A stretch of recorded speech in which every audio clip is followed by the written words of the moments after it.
Anchors up, sails at full. Welcome to the Sloopcast. How you doing today, Kyle? Doing all right. How are you doing, Jared?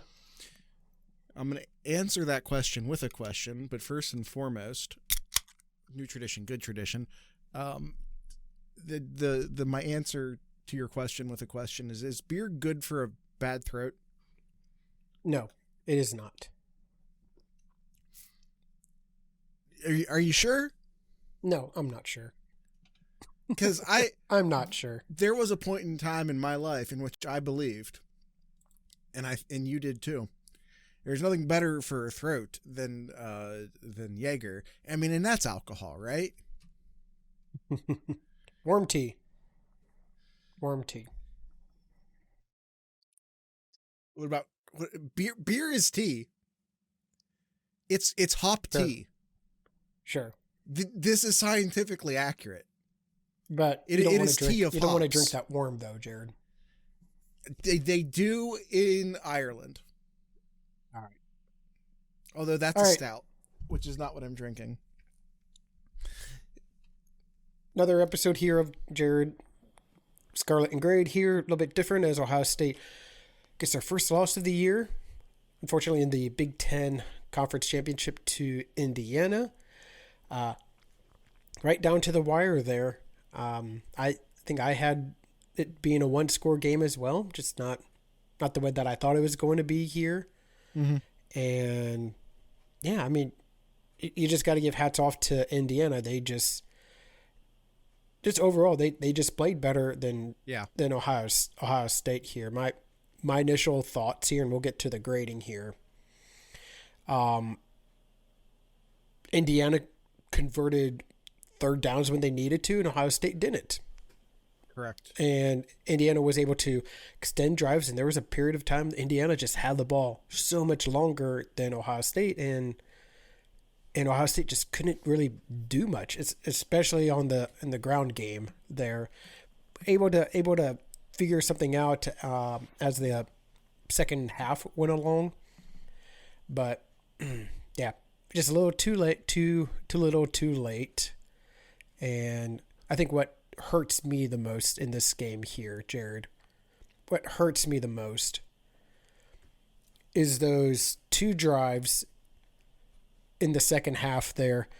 12 plays, 70 yards, 7 minutes, and a 15 play, 81 yards, 8-minute drives, 0 points. To me, that's what hurt me the most. Not so much not the interceptions, not the number, not the field goal in the red zone, not the punts. It was those two drives right there that really just hurt me, because those were the drives that Ohio State just absolutely just dominated on, that they just executed so well all year. There was one holding call, Stuart, although one was not sufficient. Yeah. So, yeah, I mean, you got to have hats off to Indiana. Such a great defense, confused Ohio State coaches offensively, but the defense played pretty well too. Yeah, I think they should have been able to stop them on third downs at times there. Indiana they were the number one ranked offense in the country, and 18 points. Yeah, I'm not going to rip the defense. No, I'm not either. No, I'm not either. The one downside to the defense though is that third downs is not holding Indiana down on those third downs. They ended up going 6 for 13, let's say 7 for 13 with the 1 for 1 fourth downs there. That's tough. That's tough to swallow. Sure. All right. It sucks. You wanted to win the Big Ten. Ohio State hasn't won the Big Ten in now 6 years. Yep, 6 years now. And that sucks. This isn't Tressel's Big Ten anymore. Is one thing I think people need to settle with. The Big Ten is so much better now than it was 20 years ago. It's the best conference, at least at the top in the country. SEC's deeper, I'll acknowledge that, but at the top, I mean, the playoff committee really just cemented that. What was is 3 of the top 5 in the final playoff committee were Big Ten teams. Is that correct? I think so. Oregon came 5th, right? Yeah, because Ole Miss was 6th. So yep. Yes. At the top, the Big Ten's the best conference in the country right now, and winning it is tough, and it's going to continue to be tough. And in the age of NIL, because everyone can pay players now, and in the age of the transfer portal, where there is no more oversigning, because everyone can oversign now, because there's there's no more scholarship cap. There's just a roster cap. So effectively you have 105 scholarships. When a player wants to leave, they leave.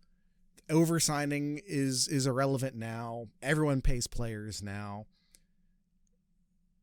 The SEC's unfair advantages that they were able to roll on for so many years are gone now. And now the Big Ten gets to use its unfair advantages of the fact that the North has money that most of the South doesn't have. There's not a lot of money in Arkansas and Ole Miss and a lot of these southern states. That's going to be more difficult to pay players when the budget has gone up. Because if everyone can pay players, the budget goes up. And I just say all of this to say, Big Ten's the conference now. Period. The Big Ten is the conference now. And, you know, we'll talk more about the playoffs later this week. I think we'll do a Collegiate Chaos on Thursday or Wednesday or something. So we'll talk more about the playoff during that time. Right now, we're just going to talk about Ohio State and Indiana. And the fact of the matter is that while I still believe Ohio State's the better team, they didn't execute. They weren't that night. They did not execute on the key plays, such as, and it's execution, but it's also play calling. Yeah. Well, let's get into the report card, and we can go more in depth into that then. But just to put a bow on like the game in general, it basically came down to 2 plays, which was a missed field goal, which is what it is, and a decision to sneak the ball when it was 1.5 yards. That's a long distance for a sneak. You change the outcome of those 2 plays, you win this football game. And that's football. Your margin of error, Ohio State was the better team, is the better team in my belief. But the margin of error against Indiana, who is also very, very good, was very, very thin. And Ohio State made too many mistakes and weren't able to overcome them. Yep. All right, let's get into it. All right, first off, talking to offense, game plan. I'm going to say D. I'm going to say D, honestly. I liked some of the plays I saw on the passing side there, but what the hell is the coaches doing running 13 personnel that much? I can understand but as much as they did, which essentially means that you're taking out Carnell Tate, you're taking out Brandon Ennis, and at times you took out Jeremiah Smith as well. Like, get your best players on the field there. Right. Like there was way too much 13 personnel in that game, and any time that they were in 13 personnel, they didn't do well. I don't have the exact numbers in front of me, but I've seen the numbers floating around, and they're devastating. It's bad. It's really bad. But then when Jeremiah and Carnell are on the field, positive yardage by a wide margin. Listen. Sometimes you lose a game, and sometimes you have to learn a lesson from losing that game. And the lesson learned that needs to be learned from this game is essentially just feed your wide receivers. Yeah. And that's not to say abandon the running game by any means. But maybe the strategy, when you have this crew of wide receivers and you have this insanely accurate quarterback, maybe your run strategy shouldn't be to go heavy and try to ram the ball down people's throats, but rather spread them out. Yep. We were watching the game together in the social screen, in the Discord server on the social screen. And one of the things I was pointing out was your best blocker down in the red zone was Jeremiah Smith. Your best blocker in the red zone is Jeremiah Smith. Why? Because when you're on one hash and he's all the way over damn near the sidelines on the other side of the field, the safety has to kind of go over there too, effectively taking the safety out of the play.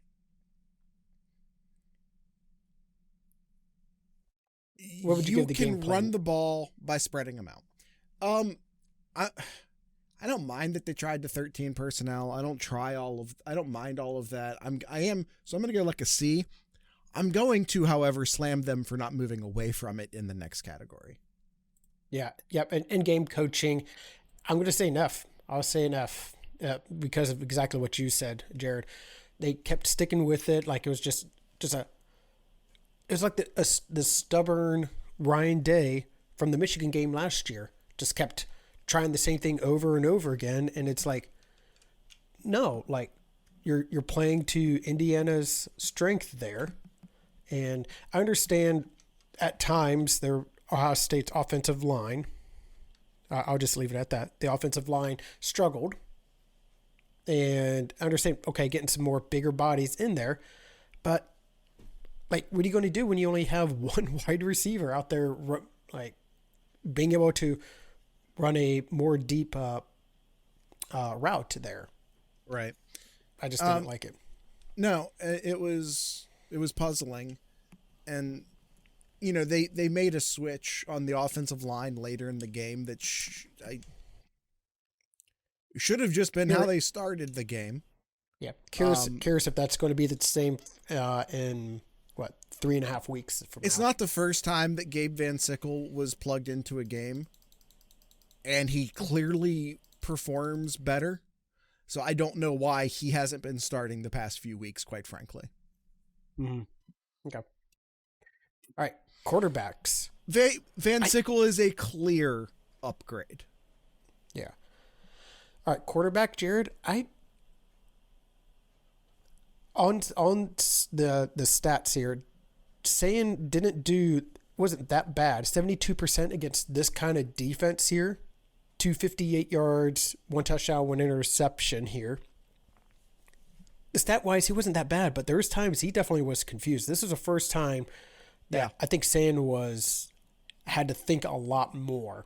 And again, it's just the level of competition. Yep. And he took him a little bit to get to, but those two drives in the second half, really, I think just in the second half in general, he did really well. He was starting to be able to figure the defense out and was making the right throws there. It just took a little bit longer than what we're accustomed to seeing Sand. So I'll say like a C+. I'll say like a C+ for me. Again, just expectations from what I've seen from Sand here. Definitely not. I think it was definitely his worst game overall. Not just the stats, but just in general, reading the defense and all that too. Yeah, I mean, so what did you say? A C? A C plus. I'm putting this more on the coaches personally. I know you are too. I don't mean to suggest otherwise, but I'm gonna be more lenient here. I'm gonna go just like a B. He struggled for sure. He is still a freshman, a redshirt freshman, but he's still a freshman. And I feel like his coaching staff failed him more than anything else. It was a tough week, in all fairness to the coaching staff. Heartline maybe a bit preoccupied. Ohio State clearly put everything into beating Michigan. This, and I'm not trying to make excuses here by any means, but like everything in Columbus. If you're Ryan Day and every conversation he has had since winning the national title was congrats on winning the national title, but you got to go beat Michigan now.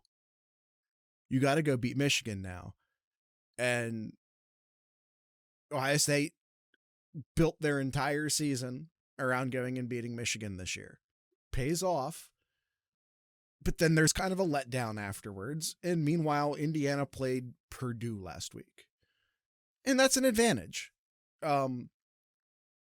It's not a giant advantage, but then you also have like recruiting, because apparently it's a good idea to have National Signing Day in the middle of the season. So dumb.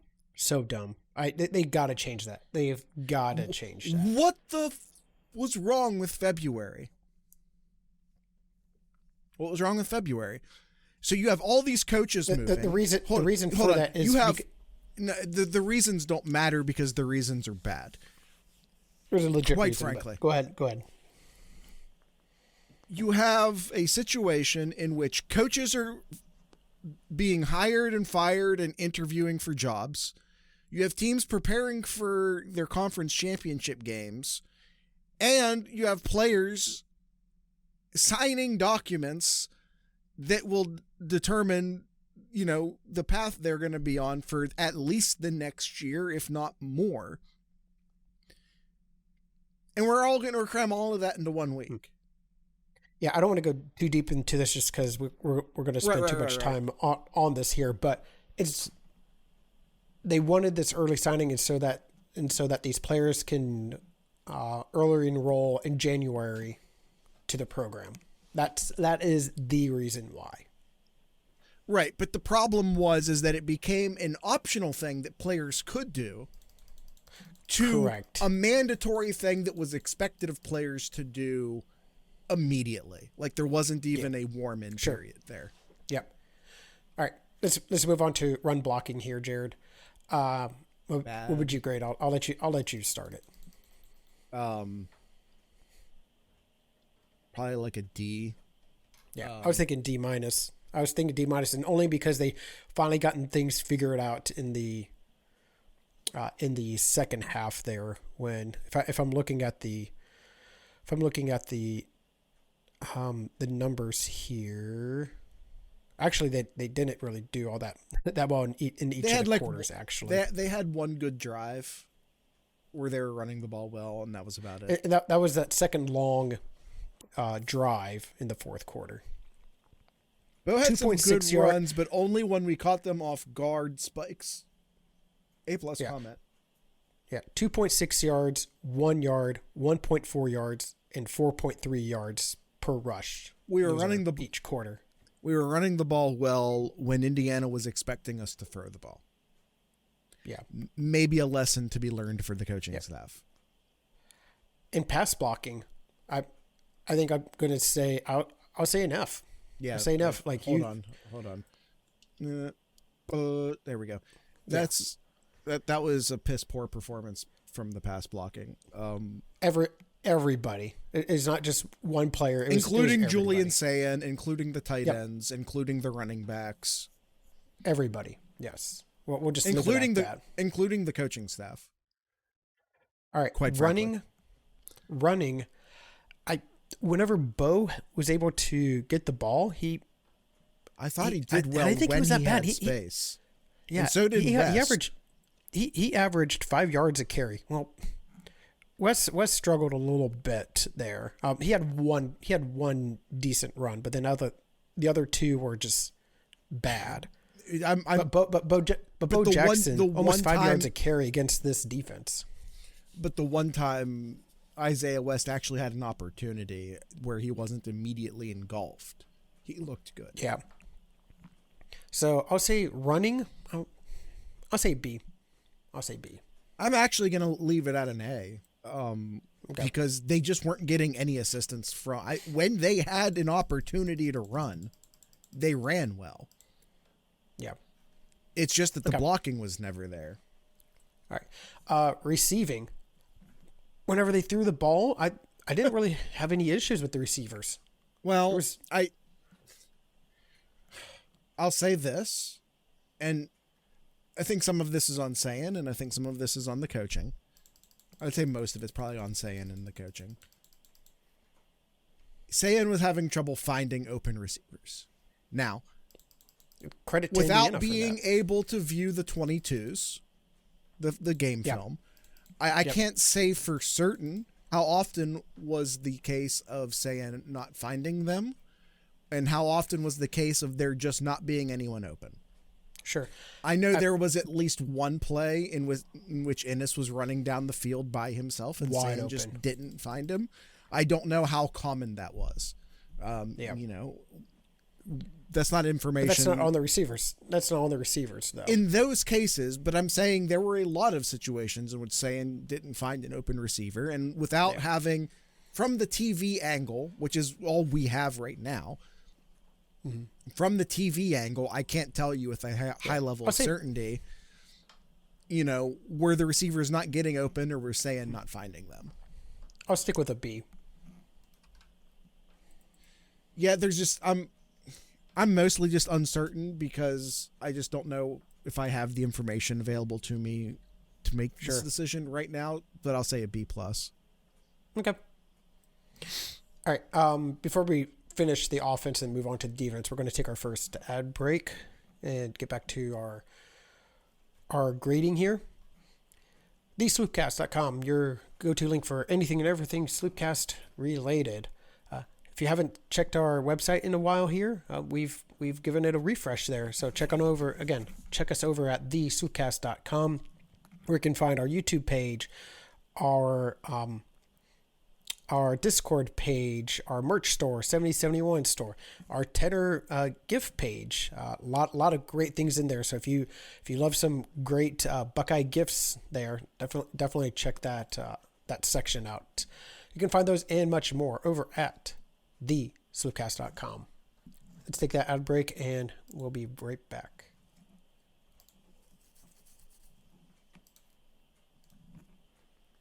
Right. Spike says, I wonder how much was Sayin tunnel visioning and predetermined targetings.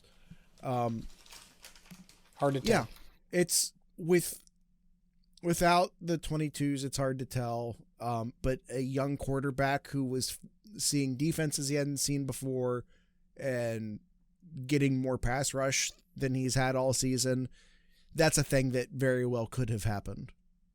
Sure. All right, drives and conversions. Is this F's across the board? I mean, Ohio State was 0 for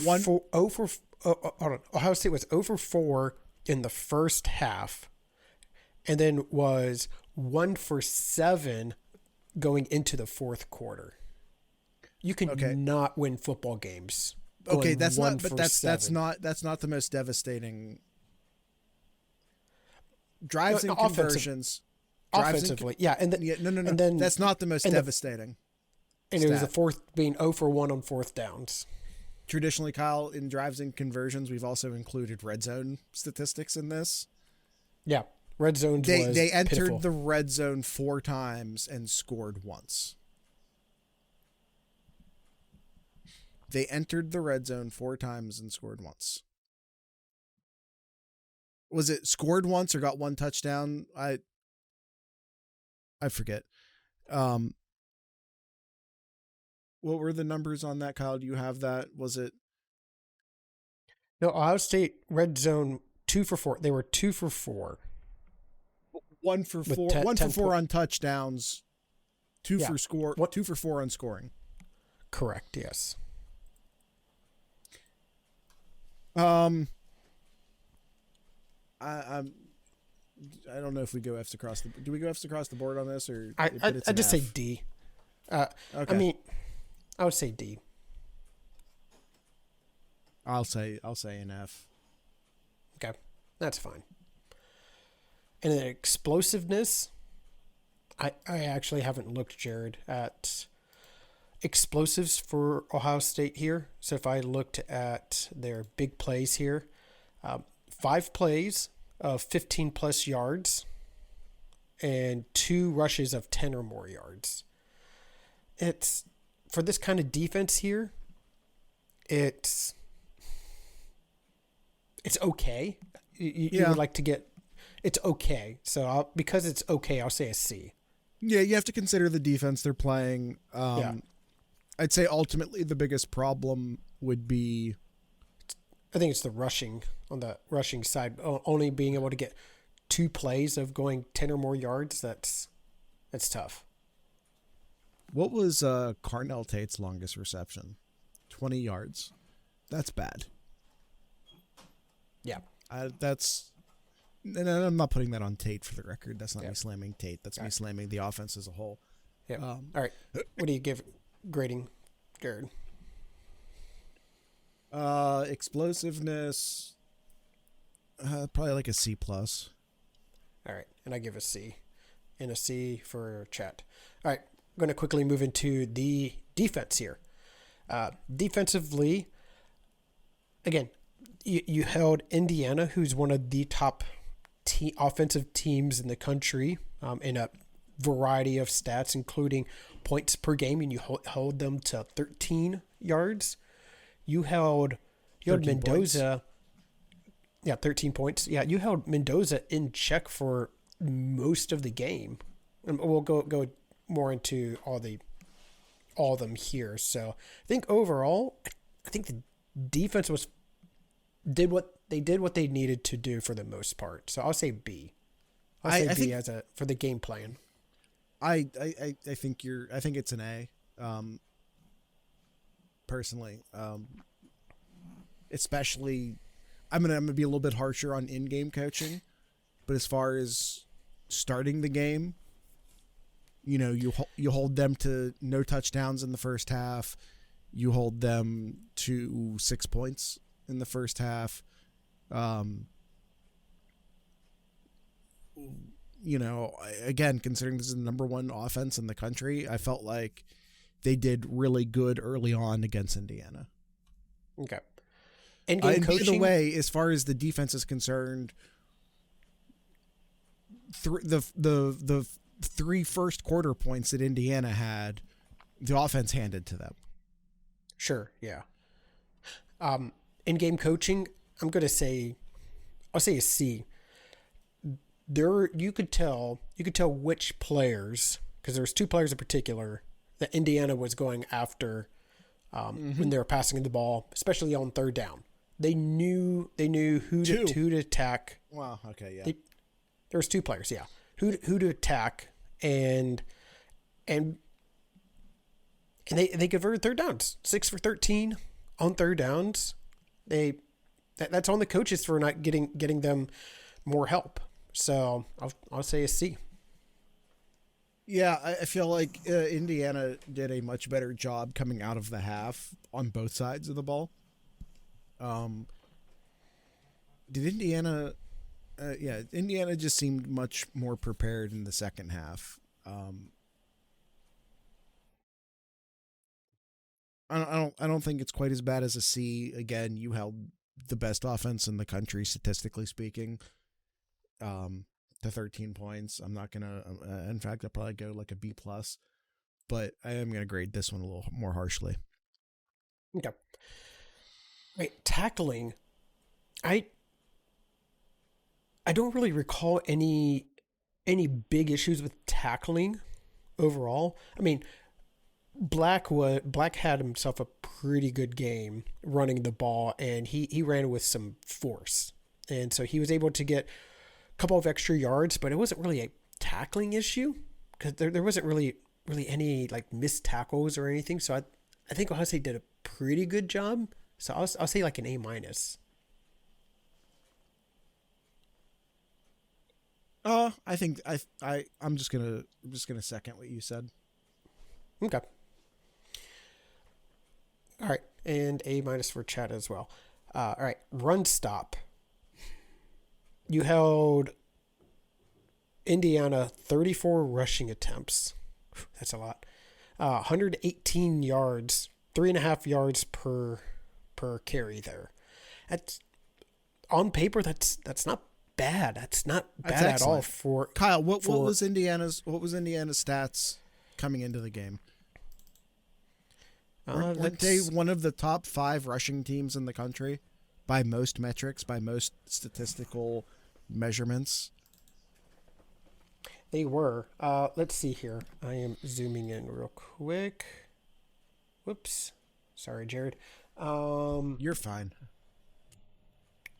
Let's see. Rushing. They were number 9 in the country with 223 yards per game, and you held them to how many yards did I say? A little over 100. So half that. Almost half that. What about the per carry? 5.5. And you held them to 3.5. Yeah, that's an A+ performance. Yeah, I'll say an A. I'm going plus. I don't feel like we should just immediately dock a full letter off of every grade just because they lost the game. Oh, I'm not. I said No. I'm not saying you are. I'm just saying like. Mm-hmm. I don't think the fact that this game was a loss versus a win means we should just blanket downgrade all the grades. That's all. Pass rush. Caden Curry and McDonald had themselves a spectacular game, especially early on.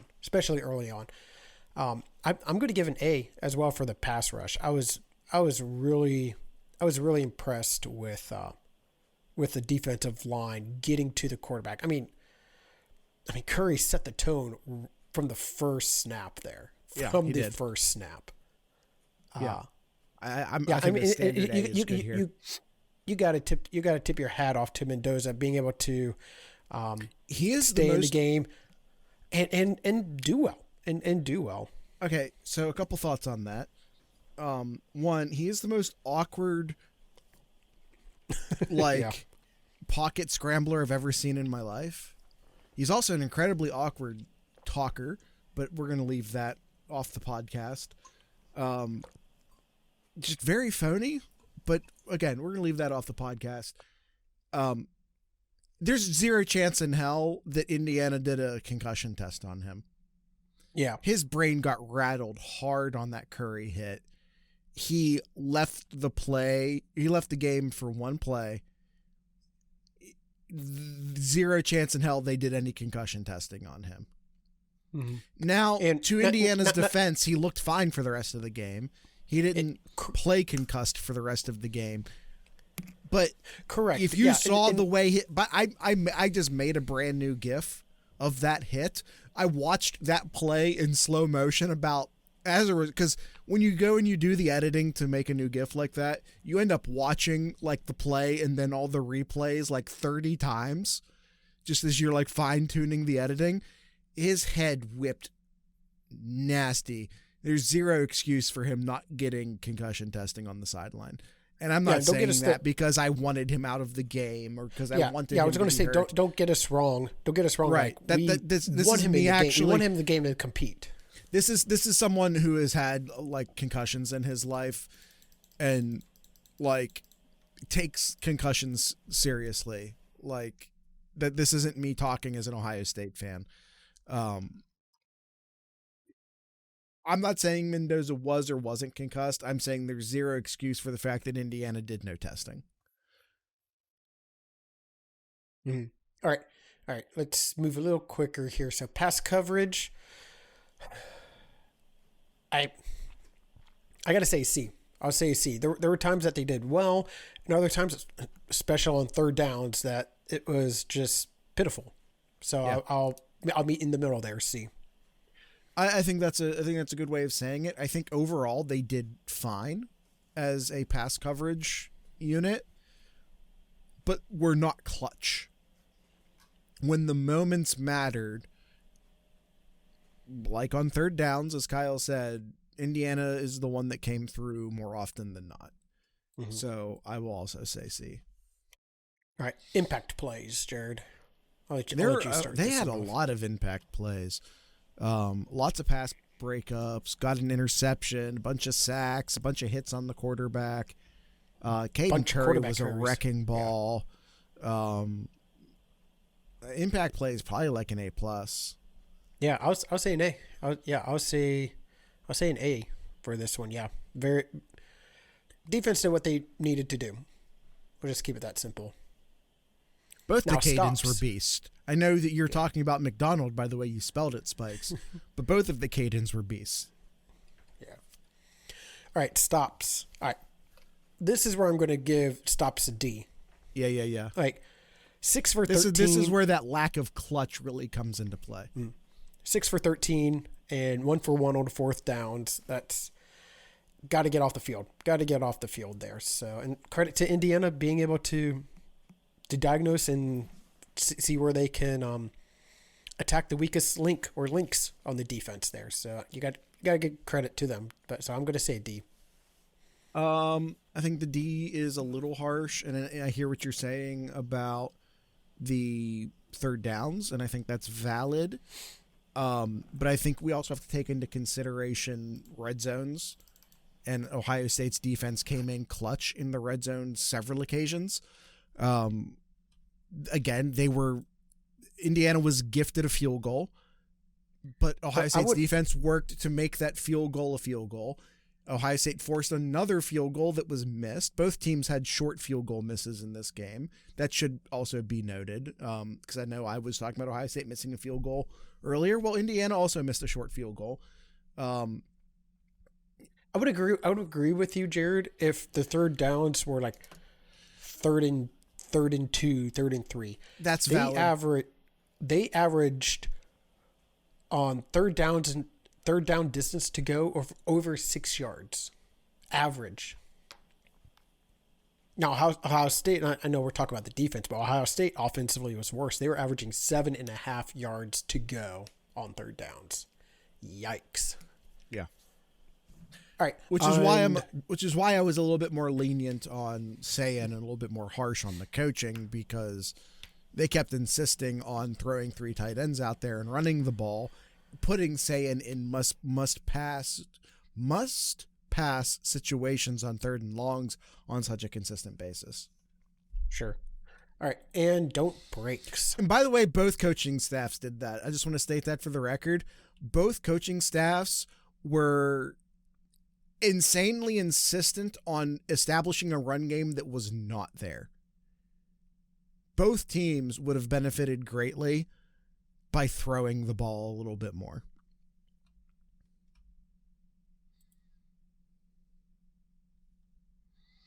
Holy crap, Jared. I just realized. Oh, no, that's different. Never mind. All right. And last one, Jared, is don't break. Indiana didn't have many big plays. They had a total of. There was like a 3rd and short that 6. they got a big play on. But it's really all I remember. Yeah, they had 4 pass plays of 15 or more yards and only 2 rushes of 10 or more yards. Now, the one rush was right at the no, it wasn't at the beginning of the game, but it was in the first quarter though, where Black ran off for 35 or so yards then. Right. Yeah, and Mendoza only held, like I said, 4 times. of being able to pass the ball 15 or more yards. So I think don't break was pretty good, especially against this defense here. So the 51 yarder is weighs heavy in the air though. Yeah, that's tough. And then their last big play was you can pretty much call that one the silencer, the game killer, when Mendoza just threw that up for that first down on that third and 5 or 3rd and 6. It was that was the clutch throw there by Mendoza.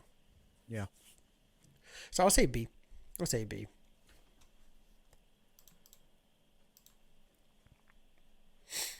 All right, let's well, actually, probably should do the ad break first, and we can hit the overall in a quick fashion. All right. Again, thesloopcast.com is your link for everything Sloopcast related. If you listen to us or watch us on the YouTube page, we have a playlist over at our over at thesloopcast.com. So if you like any of the music that we play on the show, we got a playlist there. So you can find that, as well as our merch store, our 7071 store, our Discord server as well, discord.thesloopcast.com. You can find those and much, much more over at thesloopcast.com. We'll go ahead and take our second ad break and finish up these gradings.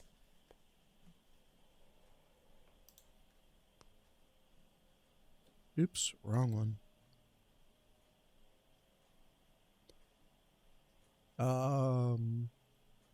In-game coaching overall.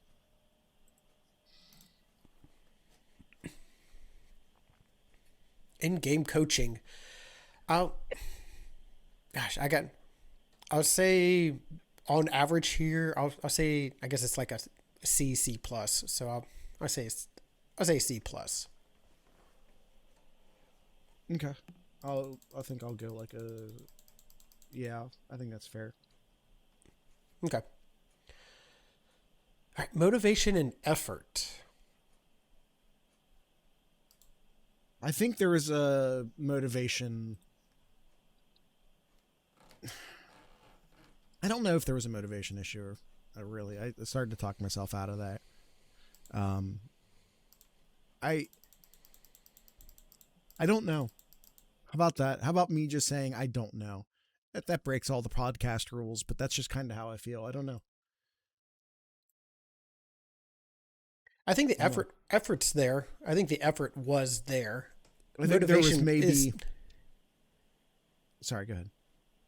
I say the effort's definitely there. It was hard seeing the motivation because you didn't really see anybody. You didn't see that the fire in people's eyes. You didn't see them on at least from the broadcast that we saw. Maybe there was. I don't know. I don't know if that's. I'd say there's a lot of passion, at least on the defensive side. I would say. Yeah. That. So I'll say B. I'll say a B. Execution. All right, overall. Okay. Yeah. Overall execution. Man, this one's tough. No, because offensively, well, defensively they executed pretty well. You're right. Yeah, but then offensively there was a lot of execution issues, a lot of questionable formations and play calling as well. Well, that's coaching. That's not execution. Sure. So I'll say like a C plus. Okay.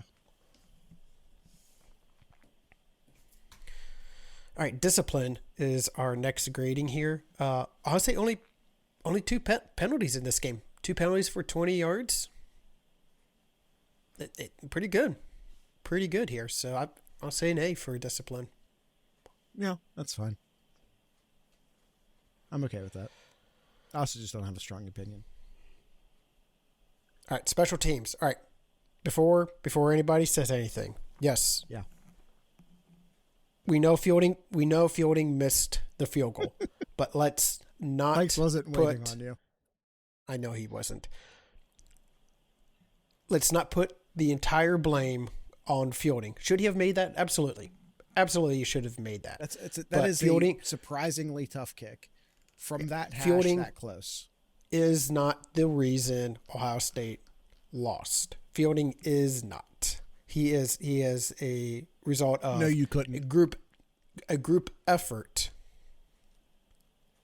It was a group effort of the team losing this game, not because Fielding missed a short field goal. But listen, I'm going to say this because people maybe who don't understand. A right-footed kicker, and you can blame Brian Day for this or Brian Hartline for this if you want to, for putting him in this position. A right-footed kicker, we saw that the Indiana kicker do the same thing, by the way. A right-footed kicker kicking that close from the right hash is a difficult kick. I know it's close, and I know that they should make it, and you don't see it in the NFL because the hashes are a lot close. In the NFL, the hashes line up with the goalpost, which makes that kick a hell of a lot easier for NFL kickers. Yep. If you don't know that. When you're a college kicker, those hashes are outside of the goalpost. That is a tough kick. Again, we saw the Indiana kicker earlier in the game basically miss the same kick. I am coming to Fielding's defense on this. Yeah. And looking at the other side, like McGuire had maybe his best punting of the season. Yeah. And he had all three of his punts were inside the 20. That's what you needed. That's what you need from your punter. And that really helped Ohio State. That really helped Ohio State out. This game could have been a lot worse if he had his typical punting average here. But still, I'll say like a, I don't know, C+. I'll say C+ for special teams. I'll say that's the one should. Yeah. All right, turnovers. Each team had one. I mean, I don't consider the loss of downs a turnover, but so one interception for each team there. The benefit was that Ohio State got 3 points out of their turnover that they got, and Indiana didn't get any for these. What? Yeah, they didn't get any point. No, they did. They did get a touchdown. No, we got the touchdown. They got 3 points. That's what it was. Sorry. Yes. Yeah, we got a touchdown. They got 3 points. So we benefited off of our turnover, Indiana's turnover, than the other way around. So I'll say B. I'll say B just because of that. I'll keep it like I'll say A-. You got you said it. You got there eventually. Yeah. All right. Overall offense here. I'll say C-. I'll say C-. And if this was not Indiana and it was a different team, I would have given an F here. That's fair. So I'll say C-. Yeah, no, that's fair. You said minus actually. The hell am I doing? What would you grade, Jared? I don't know. I'm just struggling with the keyboard at the moment. This font does something weird with the C's and the minuses. It's been bugging me all season. I'm not using this font again next year. Mm-hmm. If there is a next year, but that's a different conversation. Offense. You know what, Kyle? I think you said it. I'm going to make it just a regular C, not because I disagree with you, but because because of the font. All right, and C, it says chat as well. And defensively, I'm just kind of looking down. They did fine. So I would say, other than the stops, the stops, the third down specifically. Yes, that's what it was. Because I feel like they did a good job defense with did the stops pretty in good. the red zone. Yeah, the defense did pretty good. So I'll say B. 13 points led up. Yeah, I'll say a B. I'm gonna go A minus. All right, and we got a B plus. All right, and overall here, it's a tale of two sides of the ball there. Defensively did their job. Offense did not. So I'll say C plus. You were like couple play. I think Jared said that at the beginning of the episode. You're just a couple plays away. There's a couple plays that could have turned the game over, and we'd be talking about a 17-13 Buckeye victory here for all we know. So I'll say C plus. Like, and I'm not saying the replay was wrong, because it wasn't. Sand was clearly short. But if they just like don't run that replay, Ohio State. They've done that before. They've done that before. Sure, but you understand what I'm saying. Yeah. If they don't buzz down for that replay, Ohio State might win this game.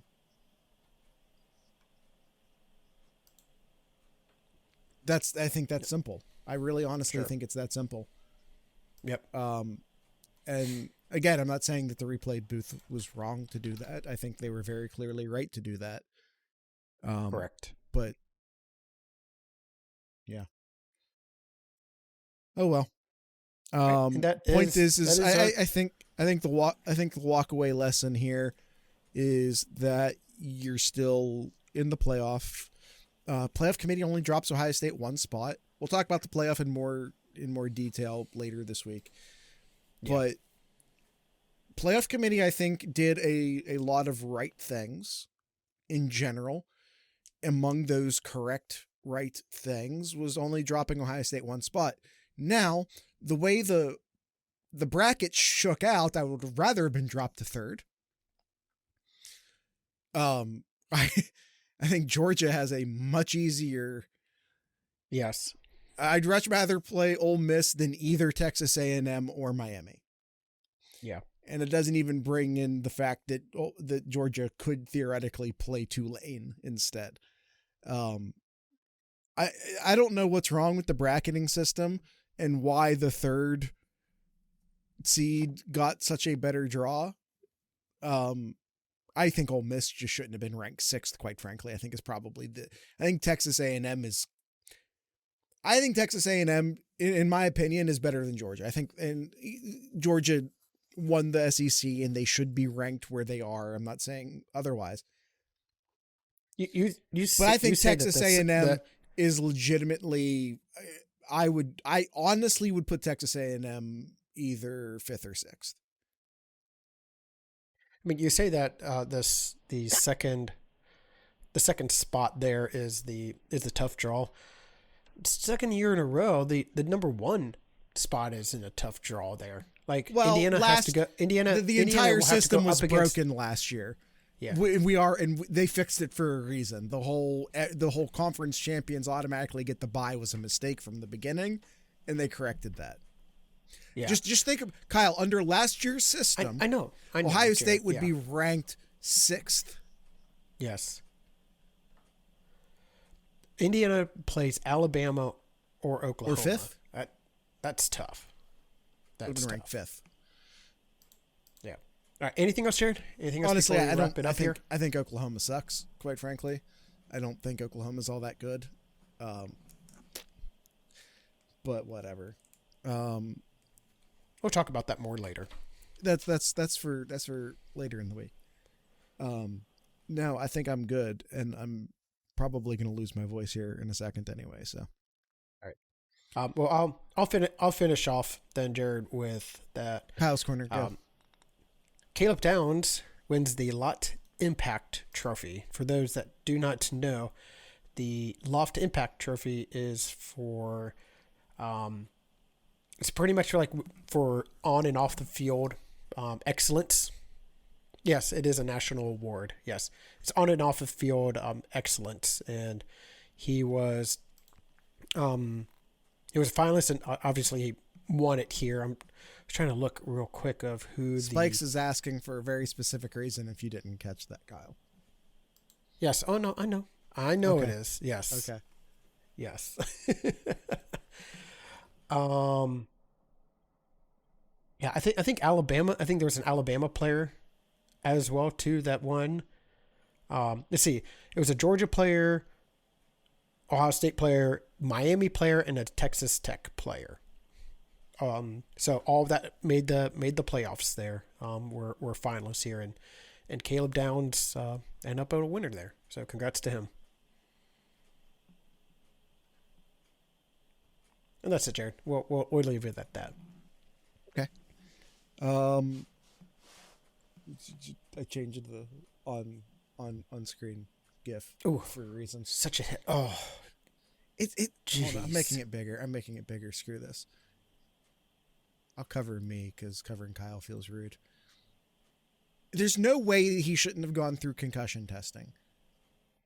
Zero chance in hell he should not have gone through concussion testing. That head whip is nasty. There's zero chance his brain didn't rattle in there for a second. That's all I'm saying.